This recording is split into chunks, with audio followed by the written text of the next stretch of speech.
Friends, मैं नेहा, मेरे YouTube channel Neha sweet family blogs में आप सबका स्वागत है। तो आई होप आप सब बहुत अच्छे होंगे।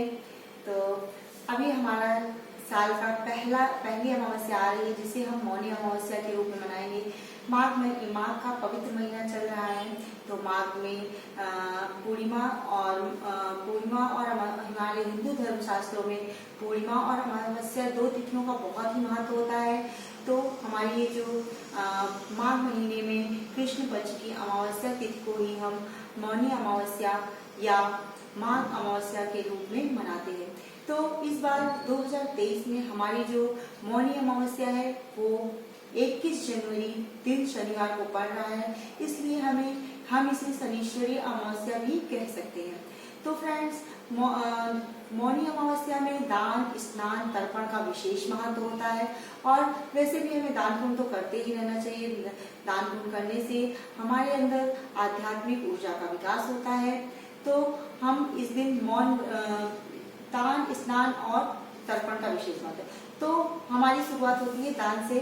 तो अभी हम आपको बताएंगे कि सबसे पहले हमें मौनी अमावस्या में क्या करना है। तो फ्रेंड्स, हमें सबसे पहले सूर्योदय से पहले उठ जाना है और मौन व्रत करना है। इसमें मौनी अमावस्या से ही लग रहा है कि मौन व्रत, तो इसमें मौन व्रत का बहुत ही महत्व है।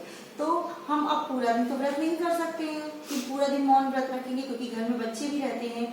तो पॉसिबल ही नहीं है कि कभी तो ऐसा होता है कि बच्चे कुछ ना कुछ तो टेंशन दिलाते हैं कि कुछ ना कुछ तो मुंह से निकल ही जाता है।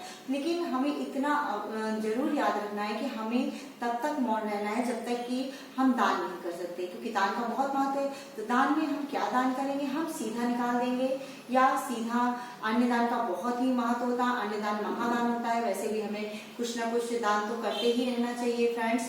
तो सीधा मैंने बताया था अपने लास्ट वीडियो में, तो आप मेरे चैनल पर जाकर देख सकते हैं कि क्या होता है। सीधे में मैं बताती हूँ आपको। सीधे में हम दाल रखेंगे, चावल रखेंगे, आटा रखेंगे, खटाई रखेंगे, हल्दी रखेंगे, नमक रखेंगे, गुड़ रखेंगे, कुछ सीजनल वेजिटेबल्स जैसे कि आप गोभी, आलू, मटर दान दे सकते हैं। खाने का सामान है, जो भी आपकी इच्छा हो, अपने सामर्थ्य के अनुसार आप दान दे सकते हैं फ्रेंड। तो हम सबसे पहले उठने के बाद स्नान कर लेंगे। स्नान का महत्व है कि बहुत लोग तो पवित्र नदियों में, घाट पे भी जाके स्नान करते हैं, लेकिन अगर पॉसिबल नहीं है तो हम घर पे ही स्नान, जो भी हमें स्नान करना है, जो पानी हमने निकाला है स्नान के, उसमें हम थोड़ा सा गंगा जल मिला लेंगे और फिर हम स्नान करेंगे। और मैं अपनी बहनों से एक बात ये जरूर कहना चाहूंगी कि आप लोग अगर अशुद्ध हैं और पूजा करने लायक नहीं है, तो ये बात आप समझ जाएंगे, इनडायरेक्टली मैं बोल रही हूँ तो समझ जाइएगा कि अगर पूजा करने लायक आप नहीं है तो आप घाट पर बिल्कुल भी मत जाइएगा, क्योंकि हमें वहां पर पुण्य की जगह पाप के हम भागी बन जाएंगे। जो पूजा करने आए उन्हें भी हम अशुद्ध कर देंगे। इसलिए आप बिल्कुल मत जाइएगा घाट पर स्नान करने के लिए। घर में ही आप पानी से स्नान करिए। घर के पानी में भी आप गंगा जल मत डालिएगा, क्योंकि गंगा जल को बहुत ही पवित्र माना गया है। तो आप स्नान कर लीजिए। आपके घर में जो भी आपके बच्चे हैं या हस्बैंड हैं या सासू माँ हैं, जो भी हैं, उनसे भी आप पूजा पाठ करवा सकते हैं। आप चाहते हैं दान दक्षिणा जो भी आपको करना है आप कर सकते हैं। कुछ नहीं तो आप पैसे भी दान कर सकते हैं। जरूरी नहीं कि अगर अन्य दान नहीं कर सकते हैं तो आप पैसों का जो भी आपके पास 11 सिक्का जो भी है, किसी जरूरतमंद को या ब्राह्मण को आप दान दे सकते हैं। तो स्नान करने के बाद और मौन व्रत हमें दान करने के बाद ही तोड़ना है। मौन व्रत आप जो कहेंगे, आप सोचेंगे कि सुबह तो स्नान सूर्योदय को जल देने के बाद तो सुबह हम कहाँ जाएंगे दान देने। तो आप उनके नाम से दान का निकाल दिया, आप रख लीजिए, फिर आप दिन में कभी भी जाकर दे आइए, फिर आप बात कर सकते हैं। और फिर हम सूर्य भगवान को अर्घ देंगे। अर्घ में भी मैंने बताया था कि क्या डालते हैं। अर्घ में हम डालेंगे फ्रेंड्स, फूल डालेंगे, अक्षत डालेंगे, गुड़ डालेंगे और उसमें थोड़ा सा तिल डालेंगे, क्योंकि माघ का महीना है तो तिल और गुड़ का बहुत महत्व है इसमें। तो फिर फ्रेंड्स, हम जो है दहलीज की पूजा करेंगे। दहलीज की पूजा इस दिन, क्योंकि विष्णु भगवान और लक्ष्मी जी की भी पूजा की जाती है विशेष रूप से, तो दहलीज पर लक्ष्मी माता का वास होता है। तो दहलीज की पूजा हम कैसे करेंगे? आप दहलीज पर हल्दी से या कुमकुम से स्वास्तिक बना दीजिए या चौक पूर दीजिए। नहीं तो आप रंगोली भी बना सकते हैं अच्छे से, क्योंकि सुंदर दिखती है दहलीज तो लक्ष्मी माता आएंगी तो खुश हो जाएगी। आपने सुना होगा, बहुत पुरानी कहावत है, बहुत पुरानी, लीपी पोती डहरी सजी धजी मेहरी। तो आई होप आपको अच्छा लगेगा ये। तो अगर हम लोग साफ करके उसको डेकोरेट करेंगे, कोई भी चीज होगी तो बहुत ही अच्छी लगेगी। तो इस बात का आप लोग जरूर ध्यान रखिएगा। जब लक्ष्मी माता हमारे घर पे आती है तो देखेंगी तो उनको लगेगा कि चलो इस घर में चलते बहुत अच्छे से मतलब डेकोरेट किया है। मेन मुख्य द्वार जो हमारा है वहाँ पर हम इसको डेकोरेट करेंगे, जहाँ से हम निकलते हैं मेन घर से बाहर के लिए। तो आप तोरण भी लगा सकते हैं बाहर।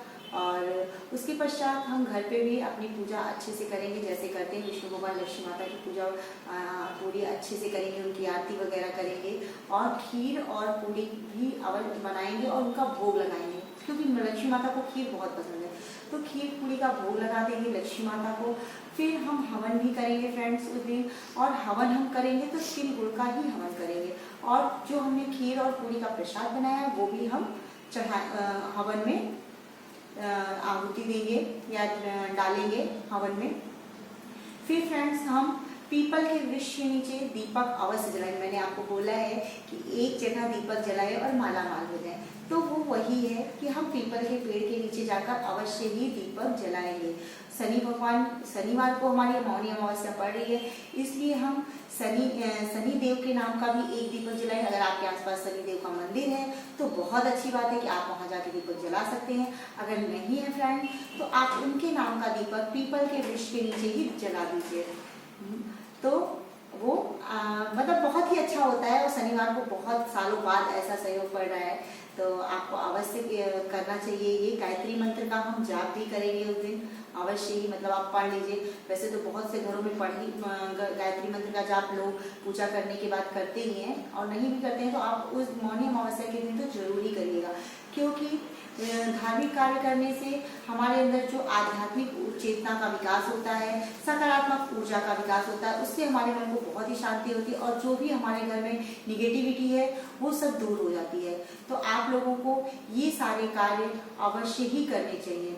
और उसके बाद हमें शाम को अमावस्या में अंधेरा बहुत रहता है, इसलिए हमें शाम को दीपक भी जलाना चाहिए। तुलसी माता का दीपक जला दीजिए आप, बाहर दीपक जला कर रख दीजिए खुले आसमान के नीचे। अगर नहीं आंगन में रख सकते, अगर नहीं है तो आप जो है बालकनी में होगी, बालकनी में भी आप दीपक जला कर रख सकते हैं। तो आप दीपदान भी उस दिन अवश्य करिएगा फ्रेंड्स, और पूजा भी अच्छे से मतलब करिए। अगर आप घाट पे गए हैं स्नान करने तो वहाँ कहीं आसपास देखिए पीपल का पेड़ है या शनि देव का मंदिर है, तो वहाँ भी जाके आप दीपदान कर सकते हैं। उसके पश्चात हमें क्या नहीं करना है, हमें फ्रेंड्स तेल नहीं लगाना है बाल में, क्योंकि मौनी अमावस्या के दिन शनिवार है, तो हमें तेल नहीं लगाना है, बाल को नहीं धुलना है। इससे हमारे पति की आयु कम होती है। तो बहुत अगर रेयर है तो कर सकती हैं, नहीं तो जो विवाहित महिलाएं हैं या जो कन्याएं हैं वो भी मतलब मानना चाहिए। मानना तो हमारा काम है, बताना मेरा काम है, मानना आपका काम है। तो नहीं करना चाहिए, इससे हमारे पति की आयु घटती है। तो और हमें जो है मैंने बताया कि हमें जो सीधा हम निकालेंगे उसमें हम मसूर की दाल का दान नहीं करेंगे। हमें मसूर की दाल का दान नहीं करना है। हमें अरहर की दाल, आप उड़द की दाल, मूंग की दाल का आप दान कर सकते हैं, लेकिन मसूर की दाल का बिल्कुल भी दान हमें नहीं करना है। और आप जो भी वेजिटेबल्स दान में देंगे उसमें हमें बैगन और मूली का भी दान नहीं करना है। तो फ्रेंड्स आप लोग मेरी इन बातों को ध्यान रखिएगा, और थोड़ा धार्मिक कार्य करने से हम अपनी जो भी हमारी गरीबी है उसको हम दूर कर सकते हैं। भगवान की कृपा, लक्ष्मी माता की कृपा हम पर बरसेगी। तो आप लोग, अगर आपको हमारा ये वीडियो अच्छा लगा है तो आप मेरे चैनल को सब्सक्राइब करिए, और मेरी इन बातों को कुछ भी अगर आपको अच्छा लगता है तो आप जरूर लाइक करिएगा मेरे वीडियो को, और कमेंट बॉक्स में ओम शनिदेव लिखना मत भूलिएगा। तो थैंक यू फ्रेंड्स, बाय।